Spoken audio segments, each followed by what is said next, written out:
குற்றாலத்தில் உள்ள அருவிகளில் நீர்வரத்து சீராக இருப்பதால் சுற்றுலா பயணிகள் ஏராளமானோர் அருவியில் நீராடி செல்கின்றனர். இந்த ஆண்டு சீசன் முடிந்த பின்பும் வடகிழக்கு பருவமழை காரணமாக அருவிகளில் தண்ணீர் வரத்து காணப்படுகிறது. மெயின் அருவி, சிற்றருவி, ஐந்தருவி, புலியருவி, பழைய குற்றால அருவிகளில் ஆர்ப்பரித்து கொட்டும் தண்ணீரில் சுற்றுலா பயணிகள் ஆனந்தமாக குளிக்கின்றனர். இன்று வார விடுமுறை என்பதால் சுற்றுலா பயணிகள் வருகை சற்று அதிகமாக இருக்கிறது. இதேபோல் சபரிமலைக்கு சென்று திரும்பும் ஐயப்ப பக்தர்களும் குற்றால அருவியில் நீராடி செல்கின்றனர். அருவியில் இப்போ காலை குளிக்கிறோம். சிறப்பாக அருவியில் சிறப்பான முறையில் தண்ணி ஊற்றிட்டு இருக்கு.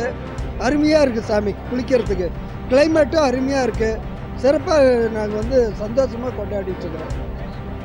ஞாயிற்றுக்கிழமை சரியான கூட்டம் சாமி. தண்ணியும் நல்லா ஃபுல்லாக ஓடிட்டு இருக்கு சாமி. குற்றாலத்தில் கிளைமேட் பார்க்குறதுக்கு நல்ல சிறப்பாக இருக்குது சாமி. இன்னைக்கு சிறப்பாக நாங்கள் என்ஜாய் பண்ணோம் சாமி.